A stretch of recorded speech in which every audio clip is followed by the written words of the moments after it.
Pilot बार बार तो अक्सर जो है ना वो तार को चेंज करते हैं। अगर तार चेंज करने से भी मसला हल ना हो तो इस सेल को जो है वो रिप्लेस करते हैं। तो उसके बाद अब इसके जो बैक साइड पे इसका ये जो थर्मोस्टेट है, ये हिस्सा जो गीज़र की टैंकी के अंदर होता है, इसको अब यहाँ से अलग कर लेते हैं। और इस थर्मोस्टेट की रिपेयरिंग में बहुत ही कम चांस होता है कि इसको खोलना पड़े, इस हिस्से को इससे अलग करना पड़े, क्योंकि ये गीज़र के अंदर होता है ये वाला हिस्सा जो है, और इसको उतारने के लिए पूरा थर्मोस्टेट जो है ना गीज़र से अलग करना पड़ता है। लेकिन मैं इसे सिर्फ इसलिए कर रहा हूँ ताकि ये थर्मोस्टेट इसका बाकी हिस्सा जो है फ्रंट साइड वाला, उसको खोलने में आसानी हो जाए। और ये देखें, इसका डायरेक्टली जो ताल्लुक होता है ना, ये फ्रंट साइड पे इसका ये जो लगा होता है टेम्परेचर कंट्रोल करने के लिए जो नाब लगी होती है, इसके साथ इसका जो है ना वो कनेक्शन होता है। क्योंकि इसको आप जब घुमाते हैं टेम्परेचर को कम या ज़्यादा करने के लिए, तो उसके साथ वो वर्क कर रहा होता है। और अभी इसके बाद इसके ऊपर वाले कवर को खोल लेते हैं। इसको स्टार शेप के स्क्रू लगे हुए हैं, और इसीलिए आपको गोटी उस तरह की चाहिए होगी, स्टार शेप वाली। तो इस कवर को खोलने की ज़रूरत क्यों पेश आती है? बाज़ औक़ात जो बड़ा बर्नर होता है वो टिक्की साउंड करने के बावजूद ऑफ नहीं हो रहा होता, तो उस कंडीशन में फिर आपको इस कवर को खोलने की ज़रूरत पड़ेगी। लेकिन ये दूसरी साइड पे आप देखें, इसको जैन लगा हुआ है, तो इसलिए आपने इस कवर को बहुत ही एहतियात के साथ खोलना है। और एक अलग से वीडियो भी जो है वो मैंने बनाई हुई है इस पर, कि जब बड़ी नाव जो है वो टिक्की साउंड करने के बावजूद बड़े बर्नर को ऑफ नहीं करती, तो उस कंडीशन में आपको क्या करना पड़ेगा। तो अभी ये देखें, ये जो मैंने इसके ऊपर से एक स्प्रिंग और वो छोटी सी जो है ना वो टिक्की सी उठाई है, उसमें एक रबड़ वाशर भी लगी है। उसके नीचे बाज़ औक़ात कचरा आ जाता है, जिसकी वजह से गैस जो है वो आगे पास होती रहती है बर्नर में, तो इसलिए वो ऑटोमेटिक वर्क नहीं करता। और ये जो स्क्रू मैं इसको लूज़ कर रहा हूँ, इसको टेम्परेचर कम या ज़्यादा करने के लिए इसकी एडजस्टमेंट की जाती है। इस पर भी मैं अलग से एक वीडियो मेरे चैनल पे बनी हुई है, वो आप देख सकते हैं, टेम्परेचर को कम या ज़्यादा करने के लिए। अब इसके बाद ये एक स्क्रू लगा होता है बिल्कुल सामने, इसको खोलने के बाद एक अंदर एक और स्क्रू होता है, जिसको आप लेफ़्ट राइट घुमा के पायलट का जो फ्लेम होता है ना उसको कम या ज़्यादा कर सकते हैं। अभी इसके बाद देखते हैं इसके पुश बटन की तरफ आते हैं। पुश बटन जो है वो कैसे वर्क करता है। पुश बटन ये इसके बीच में एक पिन सी लगी होती है। पहले ये इस जाली को यहाँ से मैं हटा देता हूँ। तो जब सेल इसमें लगा होता है, इसका जो वर्क है वो उसका तरीकाकार ये होता है कि जब आप जो पुश नॉब है इसको जब दबाते हैं, तो ये एक पिन सी जो है वो सेल के ऊपर वाले हिस्से को वो जो है ना नीचे प्रेस करती है, तो उस तरह फिर आप इसके पायलट को ऑन करते हैं। अब इसके बाद ये इसका ऊपर वाला हिस्सा जो है ना इसको भी खोल लेते हैं। ये साथ साथ मुख्तसर सा थोड़ा सा मैं बताता जाता हूँ कि हर चीज़ जो है उसका अपना वर्क क्या है। तो अब इसकी जो है ना ये ऊपर इस हिस्से को खोलते हैं। अब ये भी बता दूं कि इस हिस्से को आपको खोलने की ज़रूरत कब पेश आती है।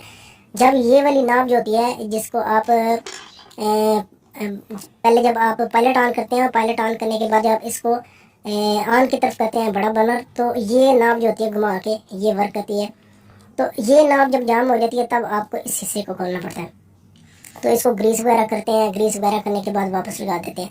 और इस टॉपिक पे भी जो है ना वो अलग से एक मेरी वीडियो जो बनी हुई है, वो अगर आपको सिर्फ ये प्रॉब्लम जो है वो पेश आ रही है तो आप वो वीडियो देख सकते हैं। तो अभी इसके बाद आपसे ये शेयर करते हैं कि इसका जो बड़ा बर्नर होता है वो कैसे खुद ब खुद ऑन ऑफ होता रहता है। टेम्परेचर पूरा होने पे वो ऑफ हो जाता है, और पानी का टेम्परेचर फिर कम होने पे वो दोबारा ऑन हो जाता है। तो सबसे पहले आप देखेंगे जब आप पायलट को ऑन कर लेते हैं पुश बटन को दबा के, तो ये इस हिस्से में जहाँ से मैंने सेल निकाला था, इस हिस्से में गैस जो है वो फिर हर वक्त मौजूद रहती है।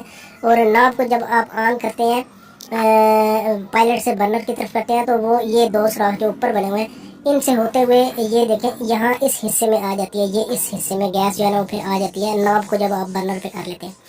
तो ये जो ये टिक्की ऊपर लगी हुई होती है, जिसके ऊपर ये स्प्रिंग लगा होता है, ये फिर जो है ना नीचे जो हिस्सा टंकी के अंदर होता है उसकी मदद से फिर कभी इसके साथ चिपक जाती है और कभी अलग हो जाती है, जिसकी वजह से फिर वो गैस जो है या इस हिस्से से निकल के नीचे जो बिल्कुल इसके अंदर जो सुराख बना हुआ है नीचे की तरफ, उस सुराख से फिर होते हुए जो बीच में जो दरमियान में बड़ा बर्नर पाइप लगा होता है उसमें फिर आती रहती है। और ये देखें इस पे आउट भी लिखा हुआ था।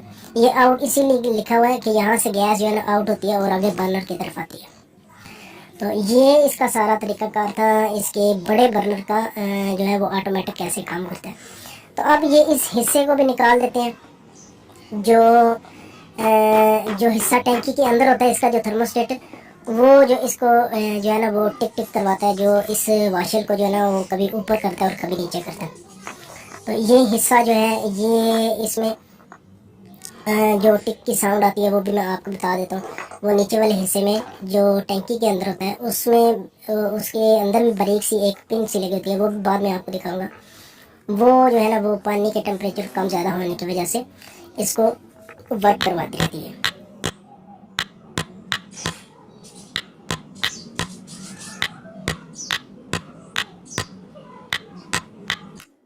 अच्छा, ये जो इसका सारा सिस्टम है पीछे वाला जो इसमें 2-3 वाशें आपको नज़र आ रही थी, और ये जो सिस्टम है सारा, इनमें कोई भी चीज़ जो है ना वो अगर ख़राब होगी तो ये आपको स्पेयर नहीं मिलेंगी। ये हिस्सा जो है ना इसमें अगर कोई गड़बड़ आएगी तो ये पूरे का पूरा थर्मोस्टेट आपको नया लगाना पड़ेगा, क्योंकि ये जो चीज़ें हैं जो मैंने वो नीचे से 3-4 वाशें और वो जो टिक टिक साउंड कर रहा था, वो हिस्सा जो है ना ये इसका स्पेयर कोई चीज़ नहीं उस तरह की मिलती। तो ये आपको जो है ना वो पूरा थर्मोस्टेट नया लगाना होगा अगर इस सिस्टम में कोई प्रॉब्लम आएगी। तो इस थर्मोस्टेट का जो मसला था वो भी कुछ इसी तरह का था कि ये टिक टिक की साउंड जो है ना वो भी प्रॉपर दे रहा था, और इसकी जो डबल वाशर थी वो भी बिल्कुल क्लियर थी, लेकिन फिर भी ये जो है ना वो बर्नर को ऑफ नहीं कर रहा था। तो इसीलिए ये इसका सिस्टम जो है ना वो पूरा थर्मोस्टेट जो चेंज हुआ है। अब ये इस हिस्से को मैंने अलग कर दिया है। ये देखें, इसमें ये जो पिन सी है ये पानी को जो है ना पानी के टेम्परेचर को महसूस करती है और उस सिस्टम को जो है ना वो पुश करती है जिसको मैंने अंगूठे से प्रेस किया था। तो ये इसकी सारी जो इस थर्मोस्टेट की डिटेल थी।